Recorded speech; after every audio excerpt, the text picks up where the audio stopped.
Hi, my name is Kayla, and I drive a 2020 AMG GTR. Today we are here with an AMG GTR, which is one of my favorite Mercedes ever made. I personally think this is the coolest European muscle car, if you can call it that. And the owner right here. Hi, I'm Kayla. So obviously, most people don't expect you to be what an AMG GTR I know, owner. right? They think of a guy probably in his 40s, exactly, with a family. Something like that. Finally, he bought his sort of dream car.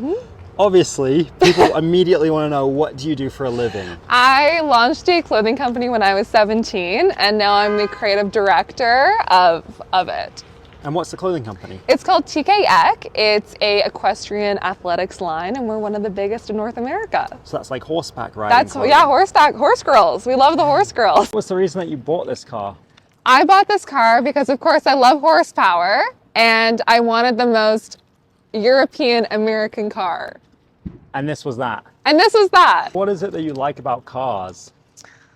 Oh my God, I love cars. I don't know how it started. I feel like it's something cliche, like I watched Fast and the Furious or I caught the end of a Top Gear episode, but I've loved cars since I was young. I probably was one of the only like 13-year-old girls asking for an Xbox for Christmas so I could play racing games. You know, I feel like I was raised basically on Top Gear. I also used to car spot when I was younger, you know, so I really fell in love with it. And I feel when you have a passion that's so easy to learn that you can never, you know, that hunger is never fulfilled. You always want to keep learning more. You want to find out, you want to drive, you want this, you want that. Like, that's a passion you should never forget. And so at a very young age, it made it easy to be a car girl, and I'm glad I stuck with it. Before this, I had a 991.1 GT3. My heart always belongs to the GT3. Her name was Strawberry. She was Guards Red. But this is like the toxic boyfriend you can't get enough of. You know, it's thrilling, it's fun, you love it, you hate it, and it looks pretty mean too. Why'd you sell it? To be honest, it was a little bit lackluster. I know the Porsche people are gonna hate me for saying that. I loved Strawberry. That was her name. But it just wasn't enough. I feel like those cars, they are track vehicles. And unless you're putting it to those paces every day, it just feels like you're driving a 911 at times. And I wanted the, you know, the big engine, the sound, the grit that you'd find in the American cars. So it made sense to go here next. What made you decide on the AMG GTR instead of like a Viper as an actual American car? Well, I don't know how to drive manual, but second, I had a 991.1 GT3 before this, and I really fell in love with European cars, so this made sense to be the next step for me. And what was it that drew you to this car? My dream car is an SLS AMG, and this is a successor to that, right? So it made a lot of sense. I love how aggressive it is. I love how it sounds. I love the grit. You know, overall, aesthetically, it's so me. Plus, the color is insane. Like, the fact that this is paint is wild. Mercedes did a great job with that. How much do these go for right now? Like 180. Okay. Yeah. That's pretty good value for what you get. It's pretty good value, right? This also has a Rentec tune on it, so it has a lot of punch. I didn't do it. The previous owner that apparently just drove it to the golf course did it. So, apparently. You know, apparently. Allegedly. Yeah, what a car. Do you find any differences, like people treat you differently loving cars as a girl than a boy? I think it's unexpected. You know, even my mom, for example, she has no idea what any of these cars are. Like when I brought home the GT3, she just thought it was a red Porsche. So I think it's unexpected, but I kind of like being unexpected. You know, when I roll down the windows in the GTR, people are not expecting me, but that's what kind of makes it fun. What's it like owning a car like this now? Is it as good as you thought it was going to be? It's amazing. Like, it doesn't even feel real. When I picked it up from storage about a month ago, it felt like a brand new car. Like, it felt like delivery day again. I was like giggling and jumping up and down. Everyone at Mercedes was like, oh my God, who is this girl? But it is amazing. It's everything I could have ever dreamed that it would be. What's it like to drive? So cool. It is amazing, TJ. Like, I can't even explain it to you. It feels like you're in a fighter jet because of how long the nose is. and it just packs such a punch. It's immediate power. It's intoxicating. I still want to know more about Kayla's business before we go on a drive. It's mainly marketed towards equestrian athletes. I used to show jump when I was younger, so it made sense to go into that market. We're one of the largest equestrian athletics brands in North America. Everybody wears it, including people like Bella Hadid.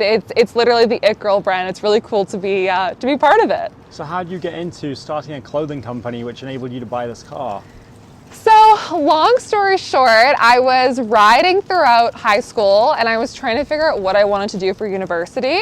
So I was taking some, accounting classes, marketing classes, and I decided to launch a t-shirt brand for my last year. And the t-shirt brand started to grow and grow and grow and grow. And so I kept deferring university. But originally, with having a fun summer project and launching that t-shirt company, I thought it would look really good on a college application because I did want to go ride NCAA down in the States. So yeah, it stuck, and obviously now it's my full-time career. So I'm glad for the redirection. Here we are in the AMG GTR. Now, I've never been in one of these cars, so this is pretty special for me. I didn't realize how much Alcantara they have. Yeah, it's pretty snazzy, I will say.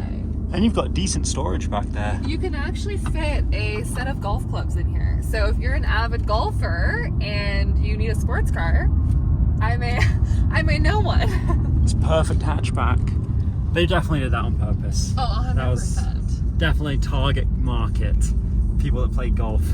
What advice would I have for my younger self? I would tell her to just, keep going. Keep car spotting, keep having fun. One thing, I wish I was more forthcoming with my passion at a young age. I felt like I couldn't really tell or talk to anybody about how much I loved cars. I was nervous when I went to, Cars and Coffee to talk to anybody because I just was this little girl. But yeah, I would tell her to just keep going and stay passionate, and one day it's all gonna work out just the way you want it to. So what's it like to drive this car? It really does feel like you're in the cockpit of a fighter jet, right? There's so much in front of you. You're very in here compact, but it is so fun. I think it's smiles per miles. The smiles per miles I get in this is off the charts. You can hear every single rock getting kicked up by the sticky tires. Unfortunately, yeah, with the Sport Cup 2s, it doesn't sound great. But also, I don't know why they're putting gravel on the streets in Calgary. Someone needs to look into that, I think. Do you ever take this car on the track or anything like that? I haven't yet. I really want to. I think I'm going to do that this summer. I was invited to a track day last year, but it was the first week that I had this. And the power difference between this and the GT3, I wasn't ready to put my foot down, on the track yet. Does your dad have any special cars? Is he an enthusiast? No fun cars in my family. I'm the first, officially the first, and everyone's very supportive. But yeah, my love of cars was not influenced by any family. Parents know how much this car costs? My mom knows. I do tell her about all my bad financial decisions. However, being a horse girl, horses are very expensive, so this is one horse. So how many years did it take before you were able to afford a car like this? Comfortably a couple. I've had a couple fun cars, again, big American fun SUVs prior to this. I had when I was 22, I bought a SRT Grand Cherokee, and then at 24, I did the 991.1 GT3 as well as this. So it's been a moment in the making. And what was your first car? My first car was a Ford Focus. Okay, so you upgraded once you started making more money. I upgraded. So is this cheaper than having a horse or more expensive? I mean, I feel like it's less expensive because you buy the car and then you have, maintenance every so often. A horse, you have monthly expenses. A stall is $1,000, $2,000 just to have 4 walls and a little bit of hay, right? Wow. So it gets pretty pricey. You don't want to know. It's not a good figure to even think about. So it's definitely cheaper to have this than a horse. Oh yeah, That's so crazy. support your kids' horsepower addictions. Get them a cool car, not a horse. Parents everywhere. Quote me. That's literally insane. And how much do horses cost? Well, that's the thing. Horses, just like cars, can range so much. You can have horses that are thousands of dollars. You can have horses that are millions of dollars. I know Jennifer Gates had purchased a horse for $5 million a couple years ago. It's crazy. Wow. It's insane. People just love horsepower. It was cool to learn all about the horse world, but there was one more question. Why a Jeep Grand Cherokee? The Grand Cherokee, I have to say that is, I mean, for a long time was my dream car, and I don't think I've ever smiled so big than the day that I picked that up. I also did cry when I sold it. It was like the worst breakup ever.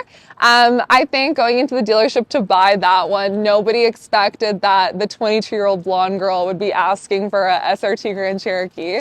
But it was amazing at the time, only being able to have one vehicle. It was the perfect blend of sports car and then practical SUV. Of course, being from Calgary and having the snow in the winter, my family would have not been happy with me not having something proper. So again, at the time, ticked all the boxes, and I would have 100% bought another one of those again if they were still making them. And that concludes my interview with Kayla. If you are interested in being interviewed with your cool car, DM me on Instagram at MagnaCars and I will try and reach out to you.